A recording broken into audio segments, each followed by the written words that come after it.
কাজ হয়েছে? হয়েছে মানে ও একেবারে দই হয়ে গেছে। তোমার ওদিকের খবর কি? এখন অবধি তো ভালোই। খালি হাতে ফিরেছি কখনো আমি? আর শোনো ব্রজ, মিহির কোথায়? মানভঞ্জনের পালা চলছে, তাতে অবশ্য খুব একটা কাজের কাজ কিছু হবে না। যাক, শেষ অবধি সব ঠিকঠাক চললেই হলো। শোনো ব্রজ, তোমার বউঠানের সামনে এবার বুক ফুলিয়ে দাঁড়িয়ে বলতে পারবো, দেখো কাকে নিয়ে ফিরেছি আমি। মুখে তো কোনোদিনই কিছু বলে না, কিন্তু মনে মনে নিশ্চয়ই আমাকেই দোষ দেয় তার ছোট ছেলে বাড়ি ছাড়ার জন্য। আজ আশা করি ওর মুখে হাসি দেখব। সারা জীবন তো আমাকে নিয়ে অনেক অশান্তি পেয়েছে, এবার ছোট ছেলেকে কাছে পেয়ে যদি একটু শান্তি পায়। অনেকে এসবই শুনিয়েছ তার মানে? হ্যাঁ, এখন এটাই চলবে। আরে দাঁড়াও না, অনি বাড়ি ফিরলে দেখবে বাড়ির পরিবেশই কিরকম বদলে যায়। আচ্ছা, এটা তো মাথায় আসেনি। তুমি চার দিয়ে মাছেদের ব্যস্ত রেখে সেই ফাঁকে অসাধারণ অভি, অসাধারণ তুমি তুমি যাই হোক শোনো, তুমি তোমার কাজ করো, আমি এখন রাখছি। কি যে খুশি সবাই তোমার ফেরা নিয়ে, রোজ তো কি করবে ভেবে পাচ্ছে না।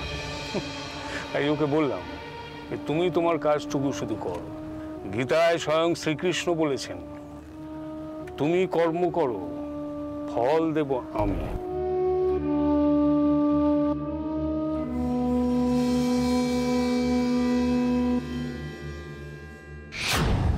কে আসবে বলেছে? নাম বলেনি ব্রজ কাকা, তবে স্পেশাল একজন। স্পেশাল একজন? কে হতে পারে? আরে তোমরা এটা নিয়ে কেন উতলা হচ্ছ? দাদার কেউ মানে তো সবাই কেউ, কেটা সবাই স্পেশাল। আমাকে তো বললো বরণডালা সাজিয়ে রাখতে, কে হতে পারে? সম্রাট না তো? আরে না না, সে তো কালকে আসবে বিয়ে করতে।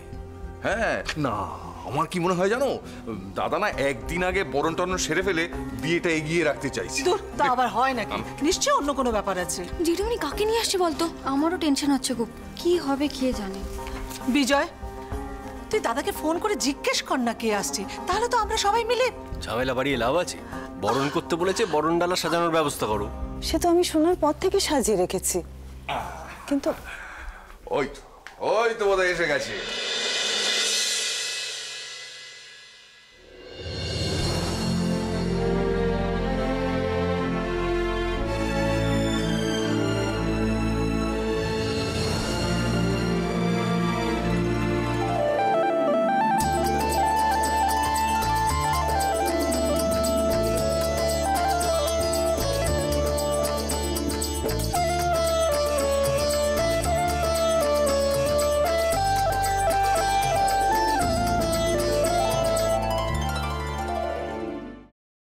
আমি এই সব কিছু বন্ধ করতে পারি, কিন্তু একটা শর্তে। তোমাকে আর দুর্গাকে আমাকে ছুঁয়ে কথা দিতে হবে, এর সাথে তোমরা কোনো যোগাযোগ আর রাখবে না। শোনো, আমরা এখনো তোমার মতন এতটা পাথর হয়ে যায়নি।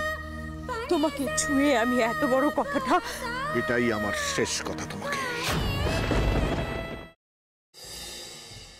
দাদা ভাই, পুতুলটা না দিয়ে এসেছি। আস্তে, একেবারে বজরংবলী আন্টির হাতে দিয়েছো তো? না, আমরা তো দরজা দিয়ে গড়িয়ে দিয়েছি, ঘরে তো ঠাম্মু ছিল তাই ঢুকতে পারিনি। মা ঘরে ছিল? এ বাবা, যদি মার হাতে পড়ে তাহলে তো মুশকিল। ওনার কোনো সর্দারজির সাথে পরিচয় ছিল? সর্দারজি? না।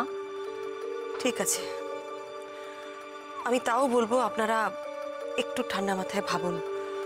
আসলে আমার জানাটা খুব দরকার। আমি তাহলে আসি, কিছু মনে পড়লে আমাকে অবশ্যই জানাবেন। আচ্ছা।